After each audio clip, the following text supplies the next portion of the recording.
Modern web applications are pretty complex because they are made up of essentially two individual applications. You have the client application, which runs in the browser, and then you have the server application, which, well, it runs on the server. And of course, by themselves, they are almost completely useless. But by using JavaScript and traditional AJAX techniques, your client and server applications can communicate with one another.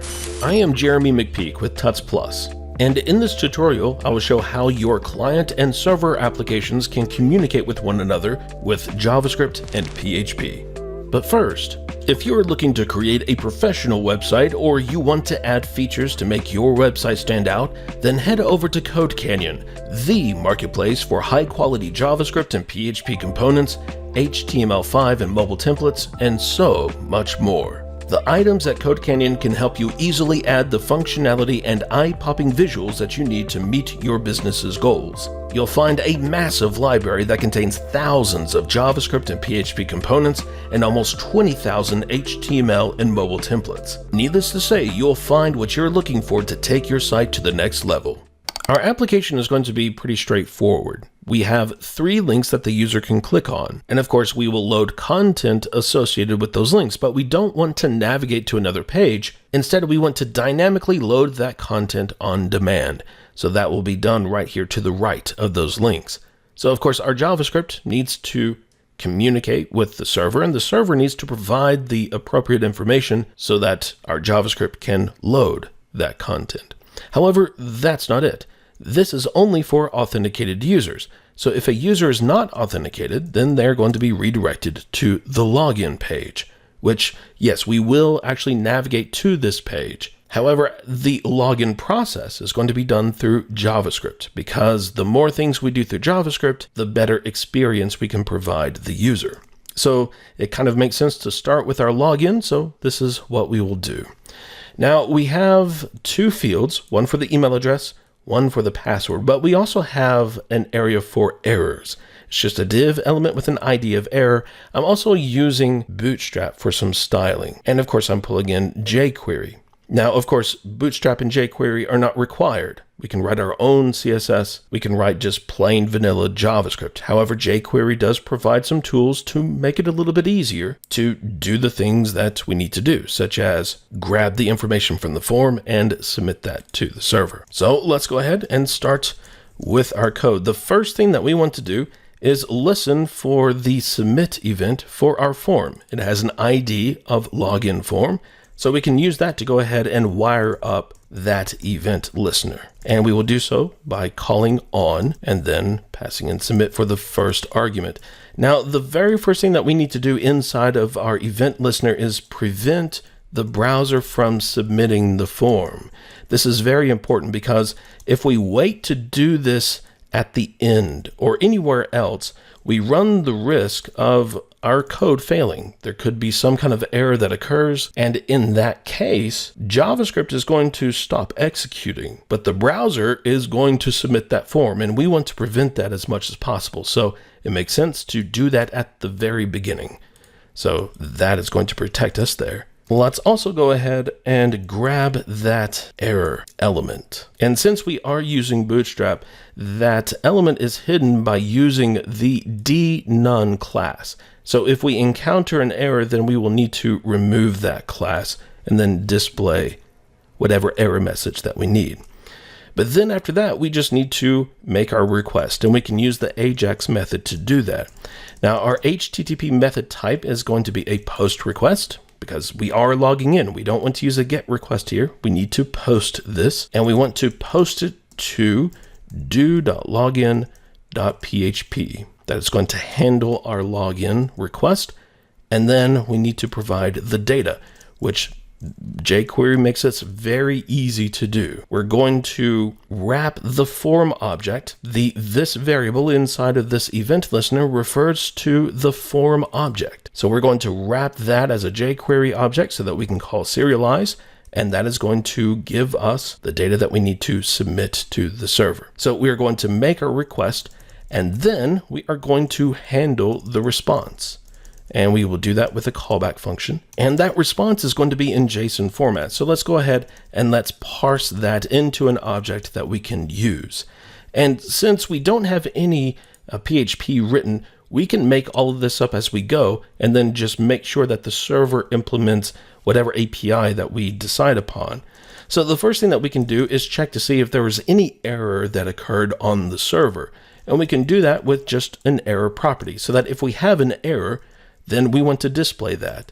So we can use our error object here. We want to remove the dNone class so that we will show that element, and then we can set the message to whatever that error is, and that will be just fine. Then we can return because there's really nothing else to do. And then otherwise, everything is okay as far as the server is concerned. So we are authenticated. We can go ahead and redirect to index.php. And we will simply do that just by setting the href on our location to index.php. But you know what? We are also going to make other requests. Because inside of our main page, whenever we click on these links, we are going to send requests, and we need to tell the server that we are authenticated. We are allowed to make these requests. So we need to include something with those requests so that the server does indeed know that we are authenticated. And the way that we typically do this is with a bearer token. And a bearer token is just a random set of characters that of course needs to be unique, but the server keeps track of it so that it knows that if a request comes in with that token, then the request is authenticated. Now, typically a bearer token is included with the headers. We're not going to worry about that. We are just going to include it with the request. So if it's a GET request, it's just going to be in the query string. If it's a POST request, then it's going to be part of the form data. But as far as our client application is concerned, we do need to store that token so that we can then use it in whatever request that we need to. And one of the easiest ways that we can do that is to use local storage.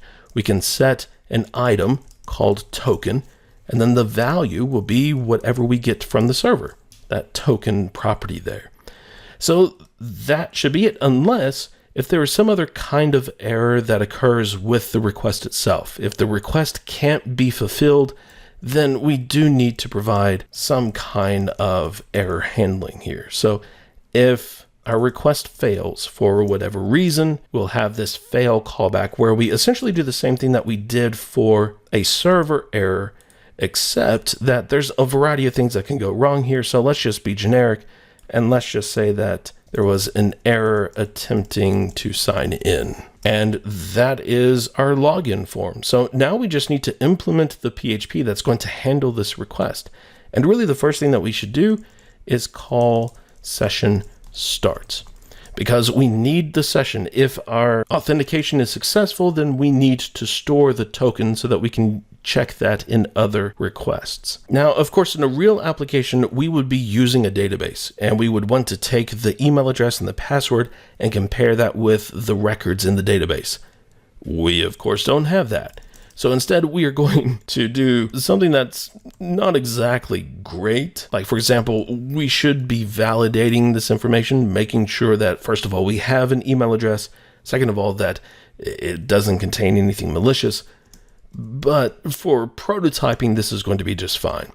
So we're going to check the email address. If it is user@user.com, that's going to be a valid username. And then we also want to check the password. So we will do the same thing, except that let's just say that the password is going to be password. It is extremely secure. There's no question about that. So if the email and the password are correct, then we of course are logged in. So we want to create that token, and we want to store that in our session.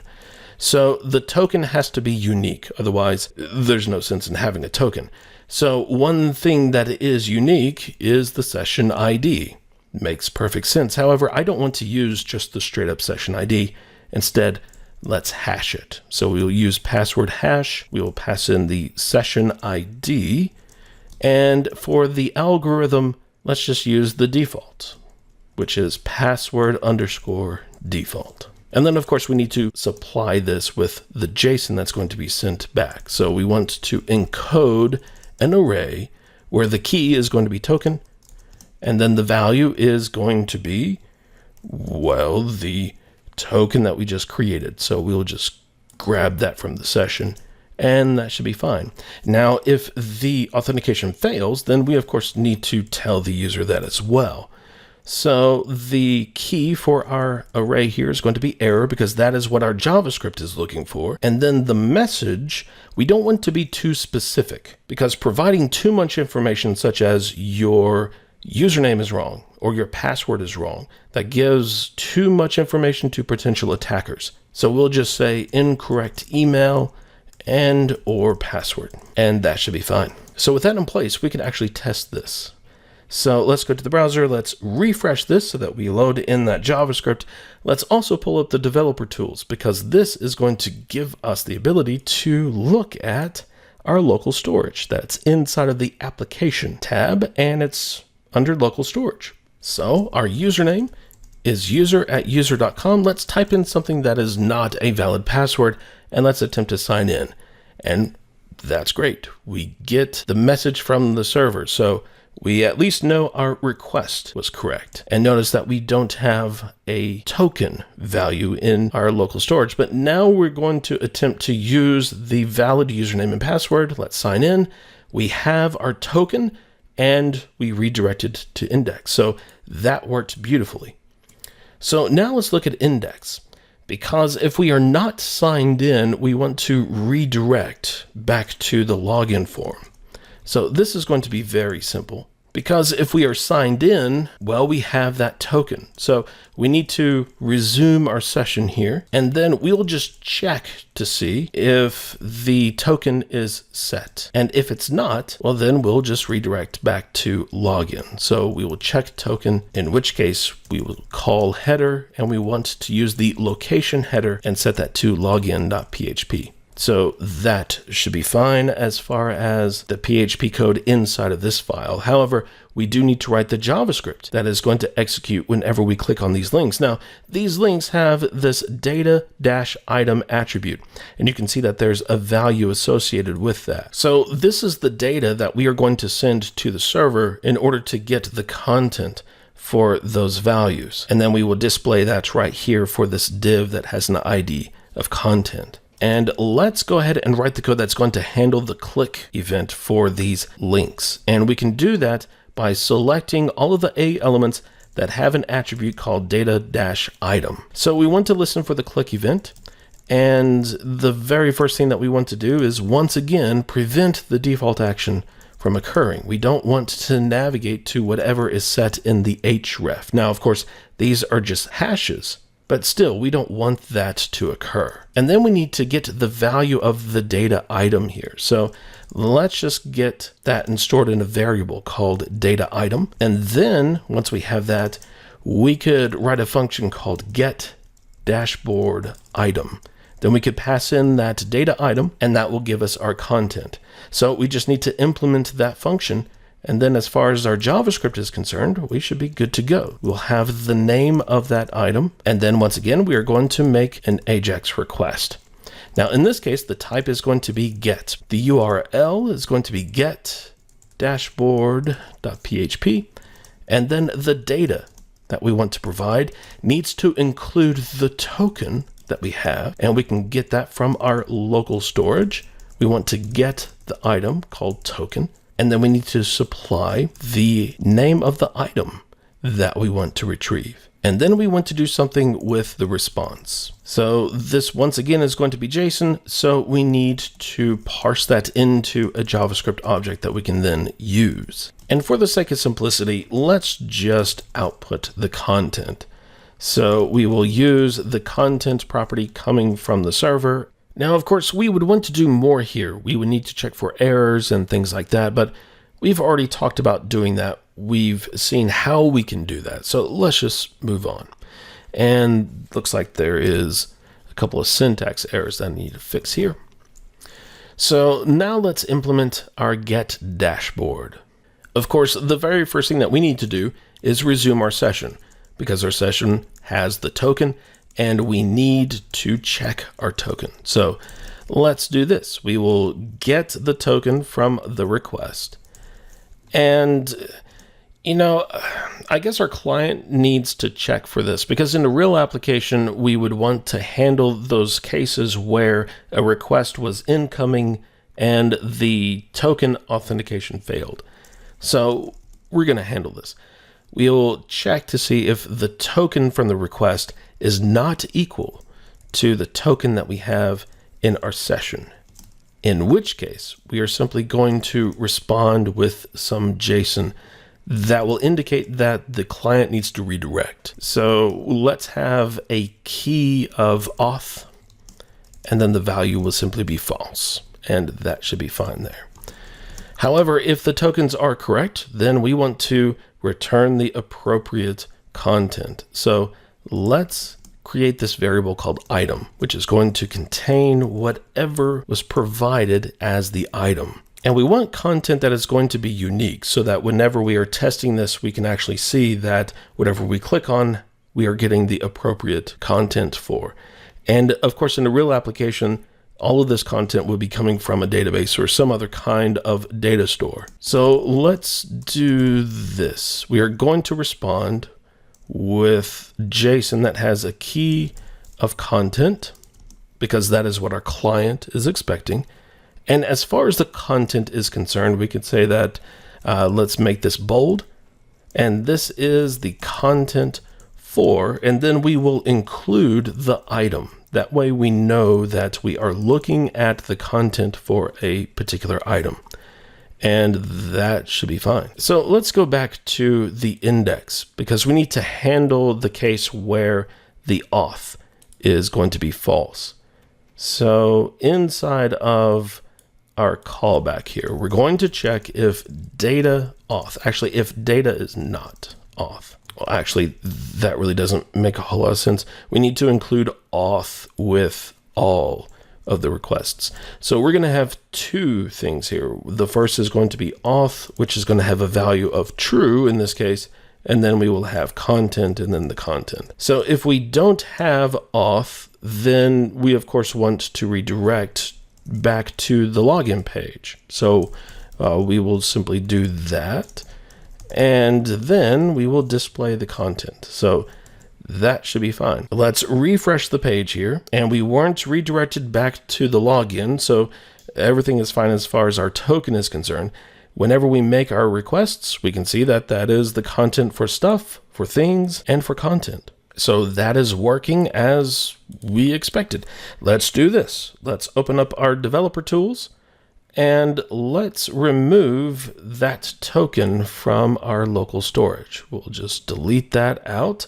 Whenever we make a request now, that token will not be included because, well, we don't have it. So whenever we click on one of these things, it should take us back to the login page, and it does. So once again, we can log in, user@user.com, password, and whenever we sign in, then everything works once again. So communicating between the client and the server is relatively straightforward. We just use JavaScript to make requests and provide data to the server so that the server can process that information and respond with whatever data the client needs. Thank you so much for watching this tutorial. If you liked this video and want to see more, be sure to subscribe to the Envato Tuts Plus YouTube channel. And of course, if you want to learn more, check out the other fantastic tutorials that Envato Tuts Plus has to offer. I'm Jeremy, and I will see you next time.